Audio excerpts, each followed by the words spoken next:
A large truck get-together causes thousands in damages. A Washington County School Board requests feedback for bell-to-bell phone ban, and your daily weather forecast with highs, lows, and everything you need to know for the days ahead. You're watching St. George News at 5, brought to you by our studio sponsor, We Win Injury Law. Good afternoon, I'm Ryan Forsey.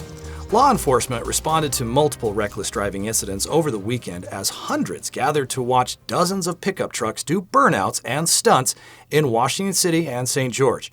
Here's a closer look with more on the damage and ongoing investigation. A weekend of reckless driving left parking lots damaged, and police investigating multiple suspects in both Washington City and St. George. Here is Washington City Police Lieutenant Corey Klotz.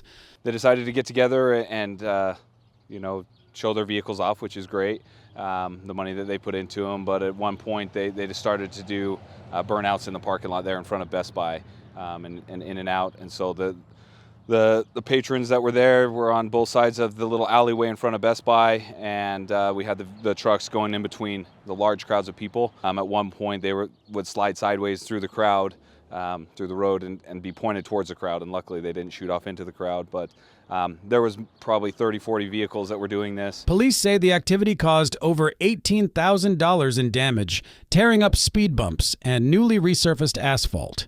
A similar incident happened the next night at the Smiths in Sun River, where more than 100 trucks gathered. St. George police officer Tiffany Mitchell explains.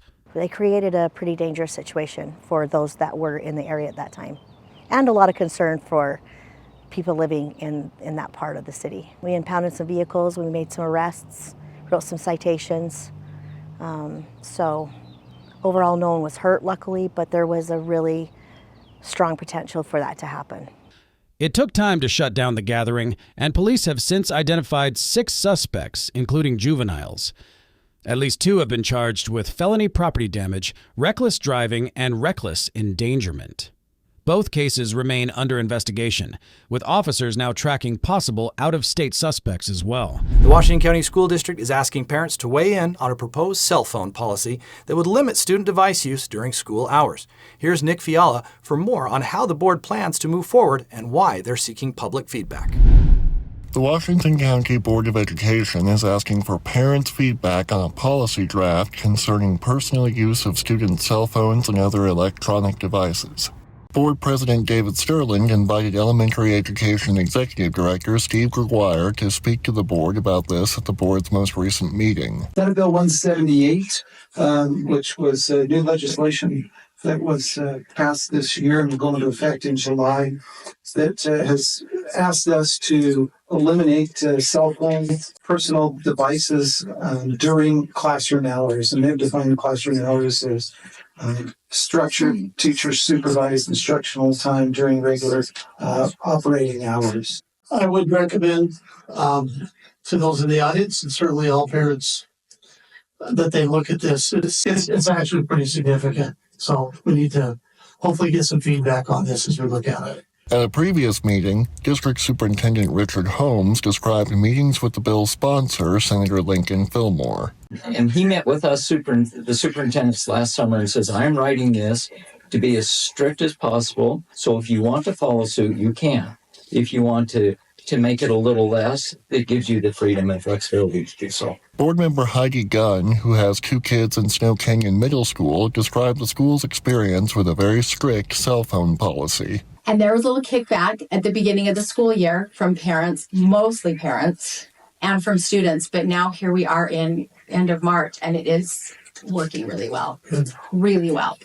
And the thing that was really good is to sit in community council meetings and PTA meetings and hear teachers say, you know what, the kids are talking more, especially at lunchtime, because they don't allow them to put out lunchtime either.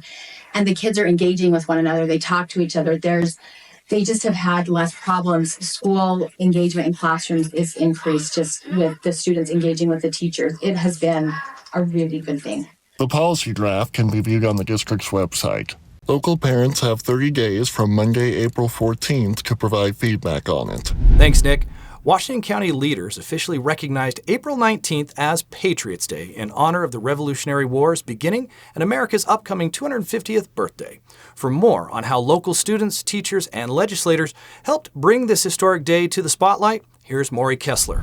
As part of the lead-up to America's 250th birthday celebration next year, the Washington County Commission officially recognized April 19th as Patriots Day during its Tuesday meeting. This date commemorates Paul Revere's Midnight Ride and the shot heard round the world at Lexington and Concord, key events that launched the American Revolution. While Patriots Day is formally recognized in a handful of states, Utah recently joined them, thanks in large part to local advocacy. The push to have the day recognized at the state level was supported by Christy Rindlisbacher, a teacher at South Mesa Elementary, and her 5th grade students. Earlier this year, they spoke to Utah state legislative committees in support of House Concurrent Resolution 7.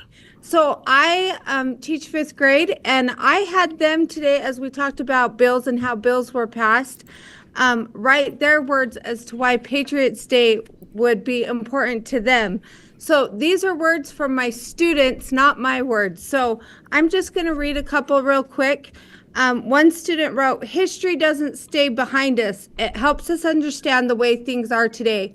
Our founding fathers put this government into place. It is only fitting to honor them by giving April 19th the recognition it deserves."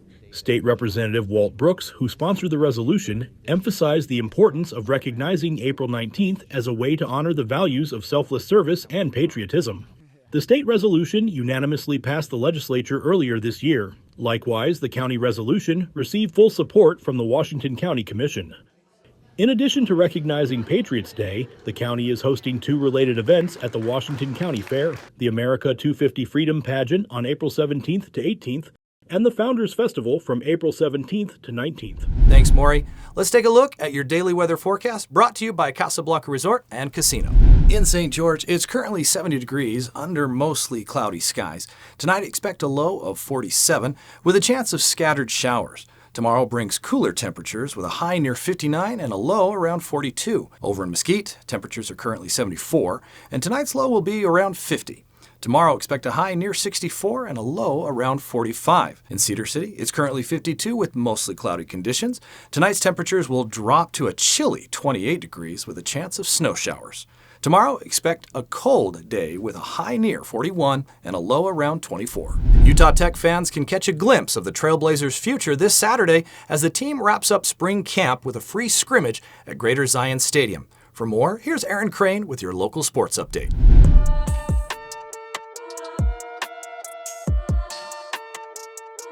Thanks, Ryan. This past week in sports, Utah Tech football fans will get their first look at the 2025 Trailblazers this Saturday during the team spring scrimmage at Greater Zion Stadium.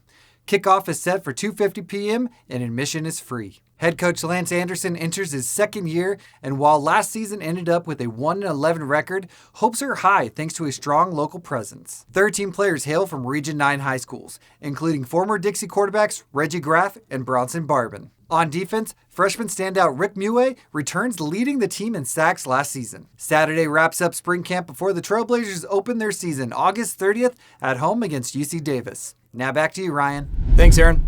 Now we'll head over to Sheldon and Amy for your favorite weekend adventure guide. That's right, so many great events happening this weekend, starting right here at the Rock Bowl at Sand Hollow Resort. Yeah, you don't want to miss it. A tribute to the Eagles is happening this weekend, so get your tickets for that. Lots of events going on this weekend. Downtown St. George, they got the Arts Festival happening. Yes, that's going to be going on all weekend. Plus, Hurricane has the Easter Car Show. Yeah, and there's a fair going on at the fairgrounds, man. Oh my gosh, so many great events. And they got a derby and pageants. You got to, if you're not going to get out of the house this weekend, there's something wrong with you. For a full list of weekend events, check out our TGIF listing on stgeorgenews.com. Now back to you in the studio. Thank you for watching St. George News at 5. To learn more about our studio sponsor, We Win Injury Law, go to wewininjurylaw.com. I'm Ryan Forsey with St. George News, your #1 source for local news. This has been St. George News at 5, brought to you by We Win Injury Law.